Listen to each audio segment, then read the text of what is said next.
Hello friends, we are back to the dimension commands part 2।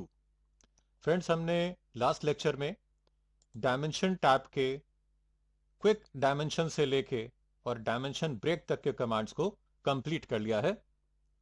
Dimension part 2 में आज हम मल्टीलेडर से लेके और रीएसोशिएट डायमेंशंस तक के कमांड्स को कंप्लीट करेंगे। इसमें से एक ऑप्शन टॉलरेंस ऑप्शन सिर्फ मैकेनिकल इंजीनियर्स के पर्पस का है, तो इसको हम बाद में एक सेपरेट लेक्चर के अंदर कवर करेंगे। तो आइए स्टार्ट करते हैं। Multi ladder. Friends, multi ladder एक ऐसा कमांड है जिसको कि हम यूज करते हैं किसी भी ऑब्जेक्ट को एनोटेट करने के लिए। आइए चलिए इसको समझते हैं एक डायग्राम के द्वारा। यहाँ पर फ्रेंड्स देखिए, एक हमारा ड्राइंग ऑब्जेक्ट है। ये ड्राइंग ऑब्जेक्ट कुछ भी हो सकता है। एक ऑब्जेक्ट की जगह मल्टीपल ऑब्जेक्ट्स भी हो सकते हैं। अगर मुझे इस ड्राइंग ऑब्जेक्ट को एनोटेट करना है या इसके बारे में मुझे कुछ डिटेल्स लिखनी है, तो उसके लिए सबसे अच्छा तरीका होता है कि हम एक एरो लगाते हैं ऑब्जेक्ट के एक स्पेसिफिक पॉइंट पे, और उस एरो के बैक साइड पे हम एक कंटेंट लिखते हैं या टेक्स्ट लिखते हैं जो कि हमारे ऑब्जेक्ट को डिस्क्राइब करता है कि ये ऑब्जेक्ट क्या है। जैसे यहाँ पर फ्रेंड्स हमने ये एक मल्टी लेडर यहाँ पर प्लेस किया है, तो इस मल्टी लेडर के पहले एक बार पार्ट्स हम देख लेते हैं कि इसके क्या क्या पार्ट्स होते हैं। ये एरो वाला जो पार्ट है इसको हम बोलते हैं एरो हेड। इसके बीच में यहाँ पर ये जो पार्ट है जो हमारे मल्टी लेडर के लैंडिंग को एरो के साथ में कनेक्ट कर रहा है, इसको बोलते हैं लेडर लाइन और कर्व। फ्रेंड्स, ये हमारी एक स्ट्रेट लाइन भी हो सकती है, या फिर एक स्ट्रेट लाइन की जगह हम यहाँ पर एक स्प्लाइन या कर्व को भी यूज कर सकते हैं।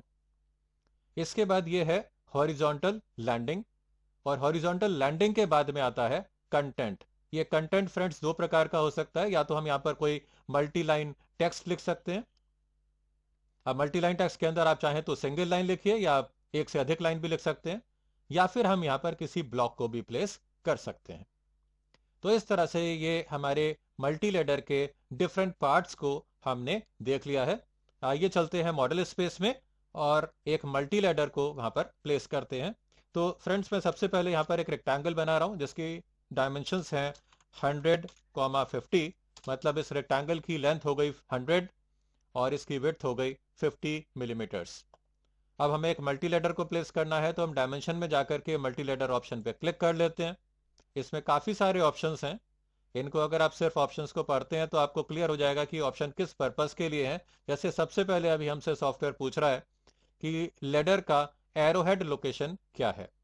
तो हम सपोज एरोहेड लोकेशन इस कॉर्नर को लेना चाहते हैं। मैंने यहाँ पर क्लिक किया। इसको मैंने, ये हमारा बेसिकली मल्टी लेडर का जो लाइन है उसको हमने क्रिएट किया, और इसके बाद ये यहाँ पर एक हॉरिजॉन्टल लैंडिंग को ऑटोमेटिकली प्लेस कर देता है। और इसके आगे अब सॉफ्टवेयर वेट कर रहा है कि मैं इसमें क्या कंटेंट टाइप करना चाहता हूं। तो मैं यहां पर सपोज टाइप कर देता हूं, this is a rectangle. This is a rectangle. तो ये हमने यहां पर टाइप किया। मैं इसको जैसे ही ओके करूंगा, फ्रेंड्स, ये हमारा एनोटेशन इस ऑब्जेक्ट के साथ में, इस एरो के साथ में अटैच हो जाता है। तो मल्टी लेडर का बेसिक पर्पस ये है। आइए इसको एक बार और देखते हैं, और इसमें से एक दो ऑप्शंस जो आगे के ऑप्शंस हैं उनको हम ट्राई करते हैं। अगर आपको मल्टी लेडर का लैंडिंग फर्स्ट देना है, मतलब आप एरो हेड की जगह लैंडिंग को पहले मार्क करना चाहते हैं या प्लेस करना चाहते हैं, तो आप एल टाइप करके एंटर करेंगे। और इसके बाद सपोज मुझे यहाँ पर लैंडिंग प्लेस रखना है, और उसके बाद फिर ये जो एरो आएगा, इस एरो को आप फिर ऑब्जेक्ट के किसी भी एक स्पेसिफिक पॉइंट से, सपोज मैं इसको इसके मिड पॉइंट के साथ में अटैच करना चाहता हूँ या स्नैप करना चाहता हूँ, तो मैंने यहाँ पे MID मिड पॉइंट को सेलेक्ट करने के लिए MID टाइप कर दिया, और इसके मिड पॉइंट को मैंने क्लिक कर दिया है यहाँ पे। अब देखिए इसके बाद में अब हमसे कंटेंट के बारे में ये सॉफ्टवेयर पूछ रहा है। तो मैं यहाँ पर टाइप कर देता हूँ, दिस इज अ रेक्टेंगल। तो इस तरह से हमें अपने मल्टी लेडर का एरो हेड वाला पोर्शन पहले क्लिक करना है, उसकी लोकेशन पहले देनी है, या मुझे कंटेंट वाली लोकेशन पहले देनी है। इस तरह से हम इसको चेंज कर सकते हैं। इसके बाद फ्रेंड्स, मल्टी लेडर के अंदर कुछ ऑप्शंस हैं यहाँ पर। तो आप ऑप्शंस में जाकर के इसमें लेडर टाइप आप किस तरह का रखना चाहते हैं, आप लेडर का लैंडिंग के बारे में आप किस तरह से रखना चाहते हैं, लैंडरिंग आप रखना चाहते हैं या नहीं रखना चाहते हैं, कंटेंट टाइप आप किस तरह से रखना चाहते हैं, आप मल्टी लेडर के अंदर मैक्सिमम कितने पॉइंट्स आप रखना चाहते हैं। क्योंकि अभी देखिए हम जो लेडर यहाँ पर क्रिएट कर रहे हैं उसमें 2 पॉइंट्स हैं, first point and second point. अगर आप चाहें तो यहाँ पर मैक्सिमम नंबर ऑफ पॉइंट्स को आप बढ़ा भी सकते हैं, जिसकी कोई एक्चुअली आवश्यकता नहीं होती है।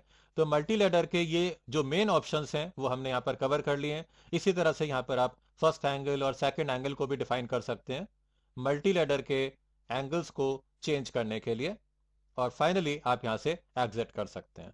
तो इस तरह से हमने मल्टी लेडर के ऑप्शंस को ट्राई कर लिया है। नेक्स्ट ऑप्शन आता है टॉलरेंस, और ये टॉलरेंस ऑप्शन फ्रेंड्स हम यूज करते हैं ज्योमेट्रिक टॉलरेंस ब्लॉक को क्रिएट करने के लिए।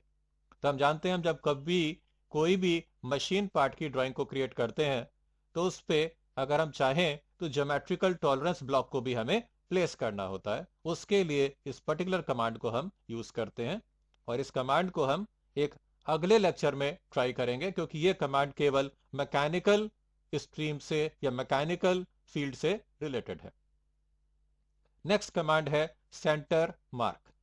सेंटर मार्क ऑप्शन को हम जितने भी कर्व्ड ऑब्जेक्ट्स होते हैं, जैसे सर्कल हो गया, आर्क हो गया या एलिप्स हो गया, इन ऑब्जेक्ट्स के सेंटर को मार्क करने के लिए यूज करते हैं। तो आइए चलिए कुछ यहां पर सर्कल और कुछ आर्क यहां पर क्रिएट कर लेते हैं। अब हमने ये सर्कल और आर्क बनाया, तो अगर ड्राइंग के अंदर हम सर्कल और आर्क बनाते हैं तो उनके सेंटर मार्क को नॉर्मली हमें मार्क करना चाहिए। हमें पता चल जाता है कि सर्कल का या आर्क का सेंटर पॉइंट यहां पर है। तो हम डायमेंशन पे जाके सेंटर मार्क वाले ऑप्शन पर क्लिक करके जैसे ही सर्कल के ऊपर क्लिक करेंगे फ्रेंड्स, आप देख सकते हैं कि इसका सेंटर मार्क यहाँ पर आ चुका है, और ये सेंटर मार्क एक क्रॉस के द्वारा दिखाया जाता है, दर्शाया जाता है। इसी तरह से मैं फिर से सेंटर मार्क वाले ऑप्शन पे जाता हूं और आर्क के ऊपर क्लिक कर देता हूं, तो इस आर्क का सेंटर मार्क यहां पर आपको दर्शाएगा, इसको यहां पे शो करेगा। तो ये था हमारा centre mark option. Next option आता है इंस्पेक्शन। इंस्पेक्शन ऑप्शन का पर्पस ये है कि अगर हम किसी भी कंपनी एनवायरनमेंट में प्रोजेक्ट्स पे काम कर रहे हैं तो नॉर्मली एक हमारी जो ड्राइंग है या प्रोजेक्ट की जो ड्राइंग्स हैं उसमें कोई बंदा काम नहीं कर रहा है, वहां पर बहुत सारे लोग उस ड्राइंग के साथ में एसोसिएटेड होते हैं। फॉर एग्जाम्पल ड्राफ्ट्समैन बंदा जो होगा वो ड्राइंग को क्रिएट कर रहा होगा, वो ड्राइंग को बनाएगा और फिर वो इंजीनियर के पास भेजेगा, इंजीनियर उस ड्राइंग को देखेगा, चेक करेगा, मे बी वहां पर कोई डिजाइन मैनेजर है या डिजाइन इंजीनियर है, उसके पास वो ड्राइंग को आगे फॉरवर्ड करता है। कहने का मतलब यह है कि जहां पर multiple people are working on the drawing, वहां पर इस पर्टिकुलर ऑप्शन को हम यूज कर सकते हैं जिसका नाम है इंस्पेक्शन। तो देखिए पहले हम यहाँ पर एक नॉर्मल डायमेंशन कर देते हैं। सपोज मुझे इसकी लेंथ को और विड्थ को यहाँ पर मार्क करना है, तो हम लीनियर वाले ऑप्शन को लेके हमने यहाँ पर इसकी डायमेंशन को प्लेस किया, और इसी तरह से हमने इसकी विड्थ वाली डायमेंशन को भी प्लेस कर दिया। अब ये ड्राइंग हमने ड्राफ्ट्समैन ने बनाई और इंजीनियर के पास उसने फॉरवर्ड की इस ड्राइंग को चेक करने के लिए। तो इंजीनियर इस ड्राइंग को चेक करता है और चेक करने के बाद में वो इस पे एक इंस्पेक्शन मार्क को प्लेस करना चाहता है, ये स्टेट करते हुए कि हाँ मैंने इस ड्राइंग को चेक कर लिया है, ये सभी डायमेंशंस 100% एक्यूरेट हैं। तो उसके लिए हमें डायमेंशन पे जाके इंस्पेक्शन वाले ऑप्शन पे क्लिक करना होगा। तो हमारे सामने इंस्पेक्शन डायमेंशन का एक डायलॉग बॉक्स आ जाता है। इसमें इंस्पेक्शन डायमेंशन को प्लेस करने के हमारे पास 3 ऑप्शंस हैं। हमारे पास एक राउंड शेप होता है, एक एंगुलर शेप है, और एक बिना किसी ज्योमेट्री के केवल आप यहां पर इंफॉर्मेशन को प्लेस कर सकते हैं, इसको बोलते हैं नन ऑप्शन। तो फिलहाल मैंने राउंड वाले ऑप्शन को सेलेक्ट किया हुआ है। अब इसके अंदर आप लेबल क्या देना चाहते हैं, मतलब इस ड्राइंग को किसने इंस्पेक्ट किया है या डायमेंशन को किसने इंस्पेक्ट किया है, उसका प्रोफाइल या उसका जो डेजिग्नेशन है वो आप यहां पे टाइप कर सकते हैं, इंजीनियर, सीनियर इंजीनियर या डिजाइन इंजीनियर। इंस्पेक्शन रेट क्या है, मतलब कितने परसेंट तक ये इसमें एक्यूरेसी है या ये सही है। सपोज हम इसको 100% इंस्पेक्शन रेट देते हैं, तो आप सेलेक्ट कर लीजिए डायमेंशन को, आप एंटर कर दीजिए और आप ओके कर दीजिए। तो ये हमारा देख सकते हैं फ्रेंड्स आप कि ड्राइंग के ऊपर डायमेंशन के ऊपर हमारा इंस्पेक्शन जो डायमेंशन ब्लॉक है वो यहां पर आ जाता है। इंजीनियर 100 इसकी बेसिक डायमेंशन थी और ये 100% एक्यूरेट है। तो इस तरह से हम अपने इंस्पेक्शन ब्लॉक को डायमेंशन के ऊपर प्लेस कर सकते हैं। इसके बाद इसी ऑप्शन को यूज करके अगर हम इस इंस्पेक्शन ब्लॉक को यहां से रिमूव करना चाहते हैं तो इसमें रिमूव इंस्पेक्शन का भी ऑप्शन अवेलेबल है।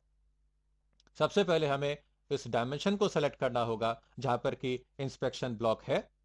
आप इसको एंटर करिए और फिर आप रिमूव इंस्पेक्शन पर क्लिक करके जैसे ही आप ओके करके बाहर आएंगे आप देख सकते हैं कि इंस्पेक्शन ब्लॉक को हमने यहां से रिमूव कर दिया है।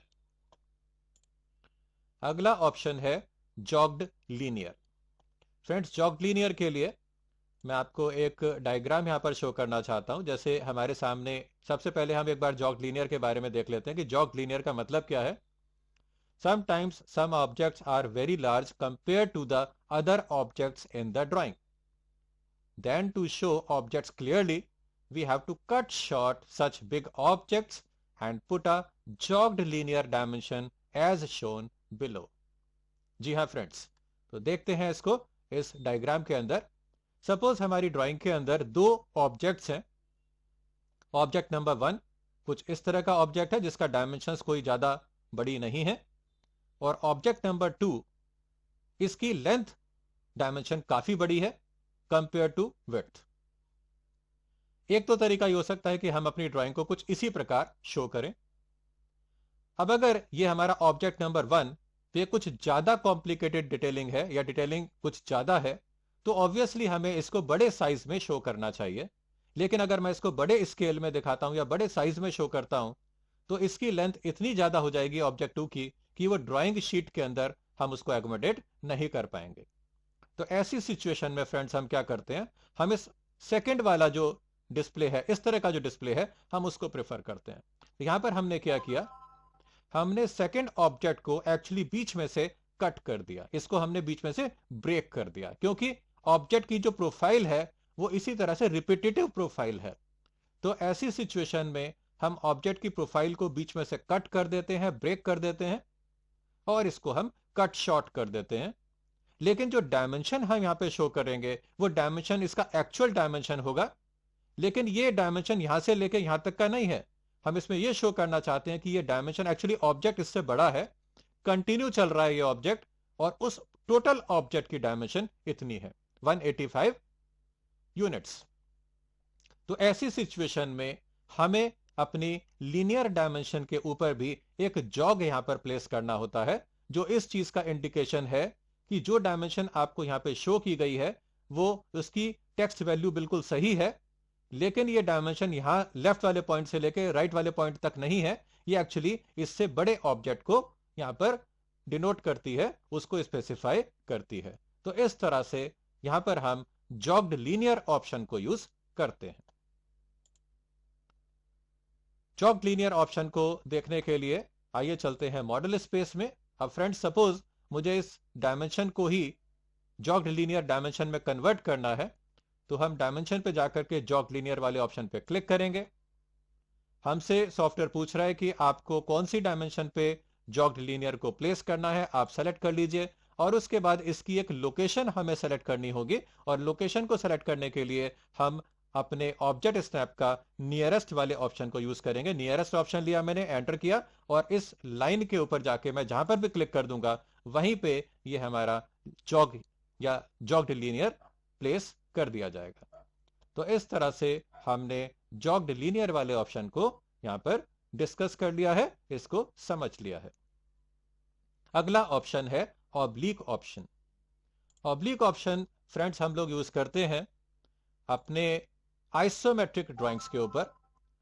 आप जानते हैं कि आइसोमेट्रिक ड्राइंग्स को हम तब यूज करते हैं जबकि किसी भी एक ऑब्जेक्ट को हम कुछ 3D टाइप का व्यू उसका हम शो करना चाहते हैं अपनी ड्राइंग के अंदर। फॉर एग्जाम्पल, हमें एक सिंपल बॉक्स ऑब्जेक्ट का आइसोमेट्रिक व्यू क्रिएट करना है जिसकी यहां पर लेंथ है 75 यूनिट्स और इसकी ब्रेड्थ है 37.5 यूनिट्स। तो सबसे पहले हम इसकी आइसोमेट्रिक ड्राइंग को क्रिएट करेंगे। आप जानते हैं फ्रेंड्स कि आइसोमेट्रिक ड्राइंग के अंदर जो मैक्सिमम एंगल्स यूज किए जाते हैं वो है 30 डिग्रीज का एंगल, 90 डिग्रीज का एंगल और 150 डिग्रीज का एंगल। तो इन तीनों एंगल्स को यूज करके हमने यहां पर एक बॉक्स का आइसोमेट्रिक व्यू बना दिया।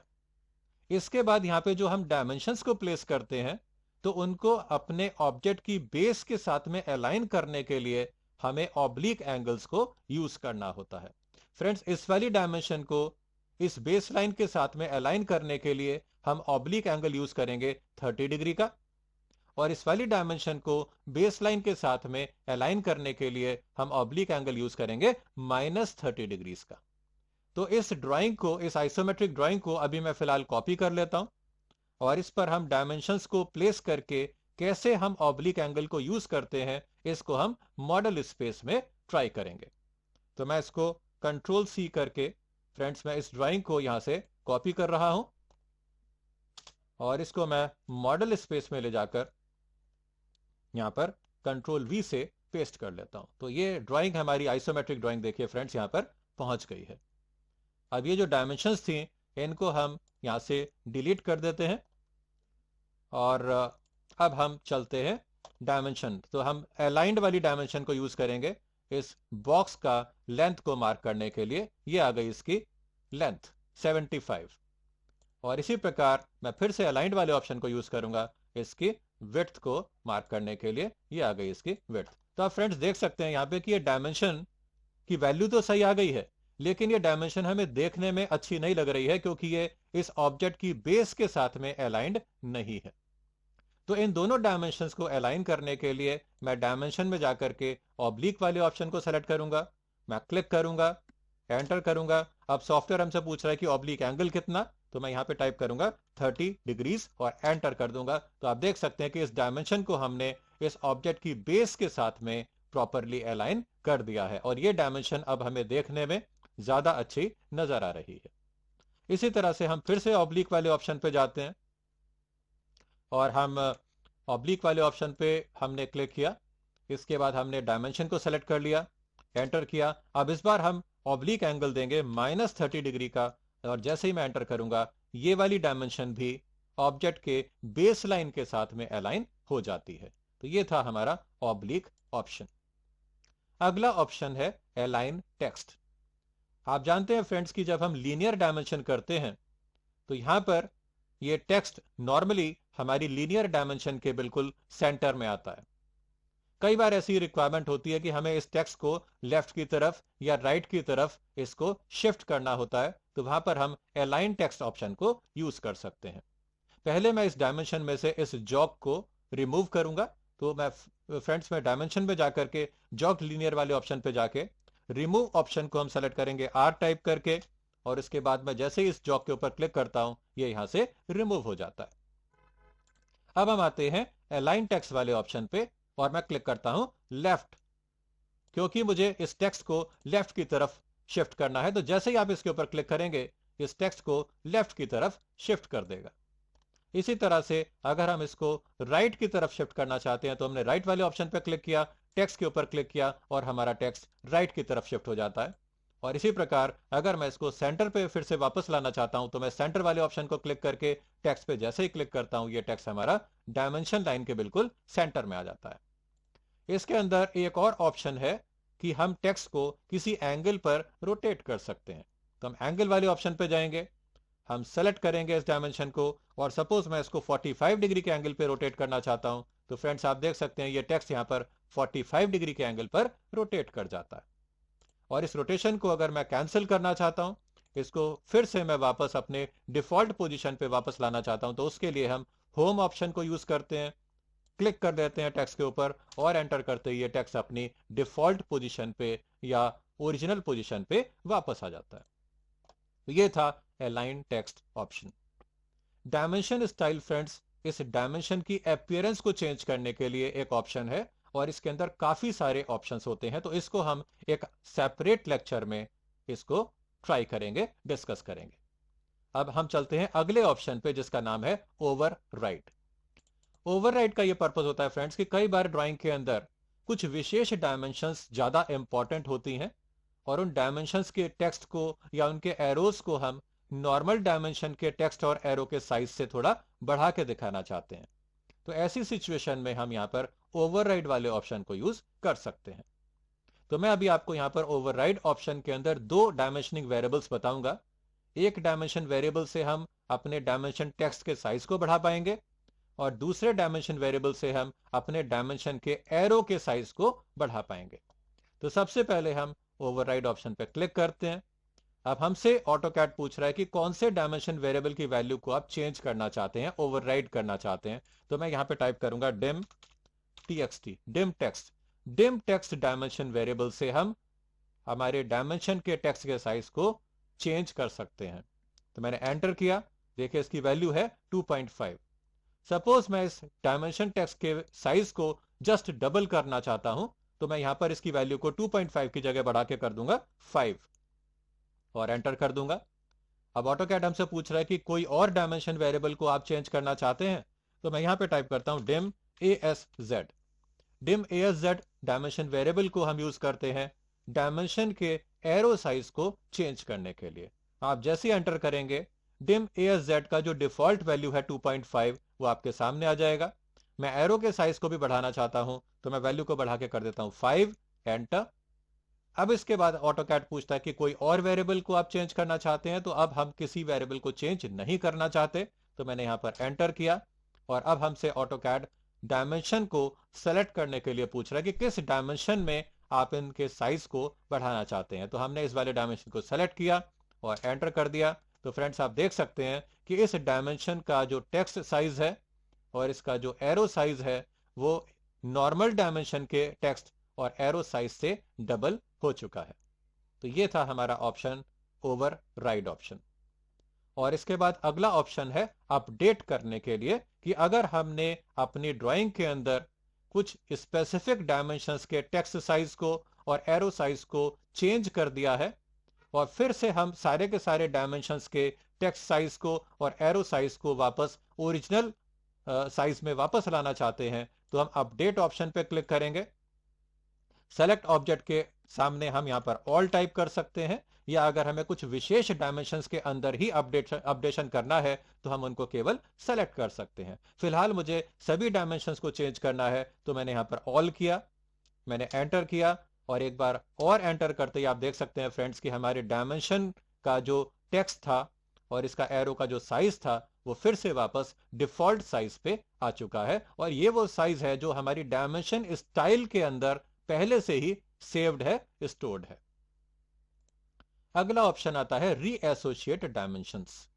फ्रेंड्स कई बार क्या होता है कि अगर हम किसी भी ऑब्जेक्ट के साइज को चेंज करते हैं, फॉर एग्जांपल यहां पर हमने ये एक रेक्टेंगल बनाया है और इस रेक्टेंगल के जो लेंथ है वो है 100 यूनिट्स और इसकी विड्थ है 50 यूनिट्स।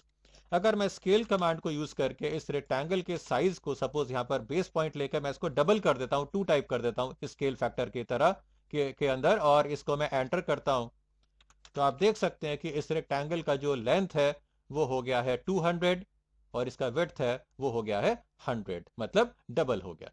तो अगर हम किसी भी ऑब्जेक्ट के साइज को चेंज करते हैं तो डायमेंशंस ऑटोमेटिकली चेंज हो जाती हैं, क्योंकि ये डायमेंशंस हमारी ड्राइंग ऑब्जेक्ट के साथ में एसोसिएटेड होती हैं। लेकिन कई बार क्या होता है कि हम डायमेंशन को सपोज यहां से मूव कर देते हैं। सपोज मैंने इस डायमेंशन को इस ऑब्जेक्ट से अलग हटा दिया, इसको मैंने मूव कर दिया, तो इस डायमेंशन का जो रेक्टेंगल के साथ में एसोसिएटिविटी थी वो खत्म हो जाती है। अब अगर मैं इस ऑब्जेक्ट के साइज को चेंज करता हूं, मैं इसको दोबारा से स्केल करता हूं और इस बार मैंने इसको स्केल किया 0.5, मतलब मैंने इसके साइज को हाफ कर दिया। तो फ्रेंड्स आप देख सकते हैं कि इसकी जो विड्थ है वो फिर से वापस 50 यूनिट्स की हो गई है, लेकिन जो डायमेंशन इसकी लेंथ को डिनोट कर रही थी उसमें कोई चेंज नहीं हुआ है, क्योंकि हमने इसको मूव कर दिया था। तो ये वाली जो डायमेंशन है वो रेक्टेंगल के साथ में एसोसिएटिव नहीं थी। तो ऐसी सिचुएशन में इस डायमेंशन को दोबारा से रेक्टेंगल के साथ में एसोसिएटिव करने के लिए हम ऑप्शन लेते हैं रीएसोशिएट डायमेंशंस। तो हमने यहां पर क्लिक किया। अब ऑटोकैड हमसे पूछ रहा है कि किस डायमेंशन को आप रीएसोशिएट करना चाहते हैं। हमने इसको सेलेक्ट किया, एंटर किया और हमसे पूछ रहा है कि ये वाला जो पॉइंट है या एक्सटेंशन लाइन का जो पॉइंट है ये हमारे ऑब्जेक्ट के किस पॉइंट को दर्शाता है। तो ये जो क्रॉस है ये एक्चुअली हमारे रेक्टेंगल का अपर लेफ्ट कॉर्नर है। आप यहां पर क्लिक कर दीजिए। अब ये क्रॉस आ गया राइट वाले एक्सटेंशन पॉइंट पे, तो मैं इस रेक्टेंगल का अपर राइट कॉर्नर को सेलेक्ट कर लेता हूं। जैसे ही हम इन दोनों पॉइंट्स को सेलेक्ट करते हैं, आप देख सकते हैं कि ये डायमेंशन दोबारा से इस रेक्टेंगल के साथ में एसोसिएटिव हो जाती है और इसकी वैल्यू ऑटोमेटिकली चेंज होके 100 यूनिट्स की हो जाती है। तो इस तरह से हम रीएसोशिएट डायमेंशंस कमांड से एक ऐसी डायमेंशन जो कि एसोसिएटिव नहीं रही है, उसकी एसोसिएटिविटी खत्म हो गई है, उसको हम दोबारा से अपनी ड्राइंग ऑब्जेक्ट के साथ में रीएसोशिएट कर सकते हैं। तो फ्रेंड्स, इस लेक्चर के अंदर इतना ही। अगले लेक्चर में हम अपने डायमेंशन के आगे के ऑप्शंस को ट्राई करेंगे। दोस्तों, अगर आप भी कैड सॉफ्टवेयर्स में एक्सपर्ट बन के डिजाइन के फील्ड में आना चाहते हैं तो ज्वाइन करिए हमारे ऑनलाइन कैड ट्रेनिंग प्रोग्राम्स, जो बिल्कुल बिगनर लेवल से स्टार्ट होके आपको एडवांस लेवल तक लेके जाएंगे। और वैसे भी इन प्रोग्राम्स पर अभी बहुत जबरदस्त डिस्काउंट्स चल रहे हैं, तो हमें नीचे दिए हुए नंबर पर जल्दी ही कांटेक्ट करें। दोस्तों, अगर आपको यह वीडियो पसंद आया है तो लाइक करिए, इस चैनल को सब्सक्राइब कर लीजिए और बेल आइकॉन पे भी क्लिक कर दीजिए, जिससे कि आपको आने वाले नए वैल्यूएबल वीडियोस के नोटिफिकेशन लगातार मिलते रहें। तो जल्दी ही मिलते हैं एक नए वीडियो में।